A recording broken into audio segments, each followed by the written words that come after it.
నమస్తే, welcome to Leo.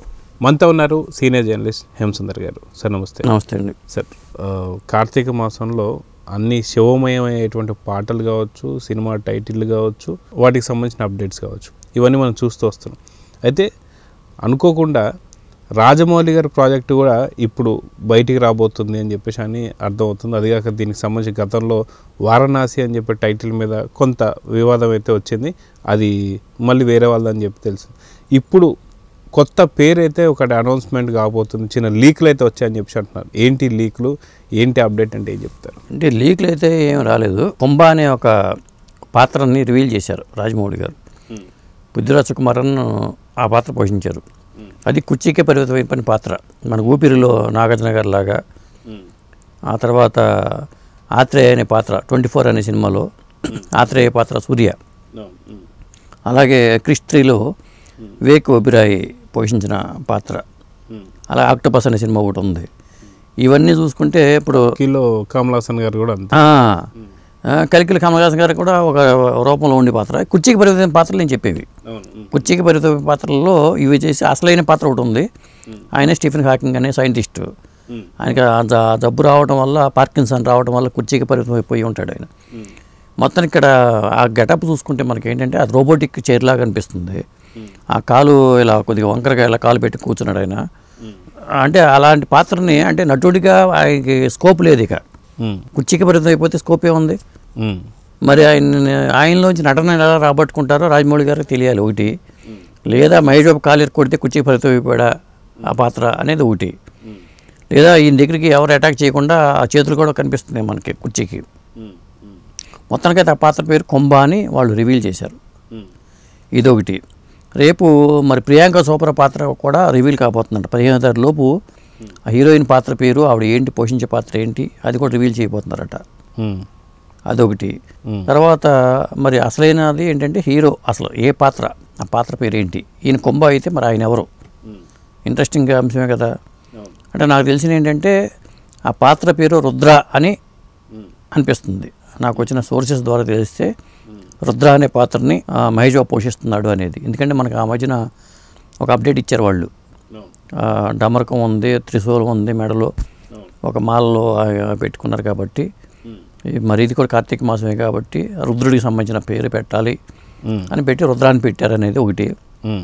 ఒకవేళ సినిమాకి పేరు పెట్టాల్సి వస్తే రుద్రాన్ని పెట్టచ్చు అనేది ఆలోచన కూడా ఉందని. ఒకవేళ వారణాసి అని అనుకుంటున్నారు.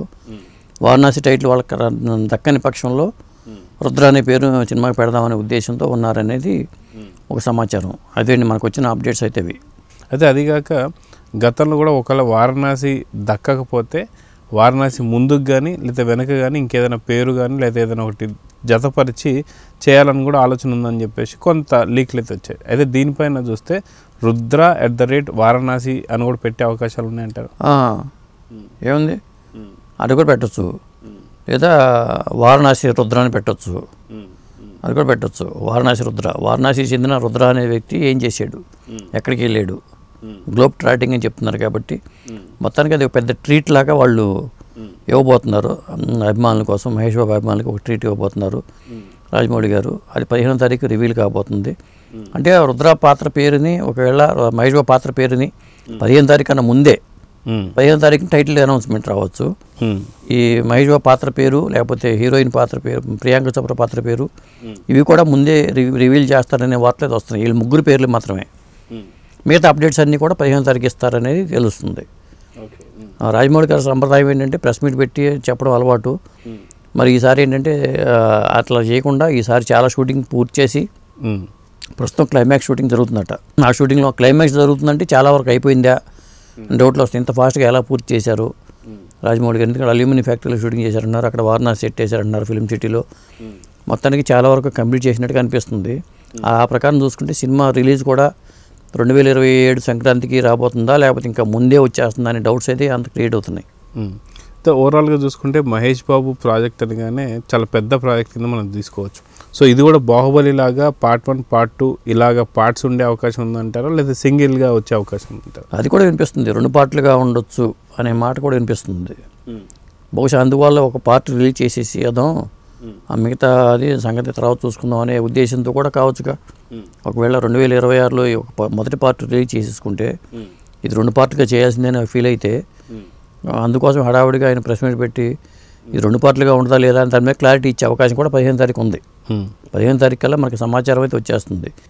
ఏదేమైనా ఇవాళ పెద్ద సినిమాలు ఎవరైనా చేసినా కానీ ఒక లీడ్ వదులుకుంటున్నారు. ఎందుకన్నా మంచిది ఒక లీడ్ ఇచ్చేద్దాం, అది భవిష్యత్తు తీస్తే ఉపయోగపడితే తీయపోయినా నష్టమేం లేదు అనే ఉద్దేశంతో ఒక లీడ్ ఇచ్చేస్తున్నారు. ప్రతి ఒక్కరు కూడా మంచి ఎందుకో కీడించి మేలించమంటున్నారని చెప్పి అనుకోవడం కారణం ఏదైనా కానీ ఒక లీడ్ అయితే వదులుతున్నారు కాబట్టి కంపల్సరీ ఒక లీడ్ ఇచ్చేస్తారు నాకు తెలిసి. మళ్ళీ ఆలోచన వచ్చిందనుకోండి, ఈ పాత్రలు పెంచాలని ఆలోచన వచ్చిందనుకోండి, మళ్ళీ ఇప్పుడు పెట్టి ఇస్తే కానీ అది కుదరదు, దాన్ని కొనసాగించడానికి కుదరదు. కాబట్టి లీడ్ ఇచ్చే అవకాశం అయితే ఖచ్చితంగా ఉంటుంది. సో చూద్దాం సార్. మొత్తానికి 15వ తారీఖున రాజమౌళి గారు ఎలాంటి టైటిల్ రిలీజ్ చేయబోతున్నారు, ఈ గ్యాప్లో హీరో కావచ్చు హీరోయిన్ పేర్లు ఏవి రిలీజ్ కాబోతున్నాయో చూద్దాం మరి. నమస్తే. నమస్తే అండి.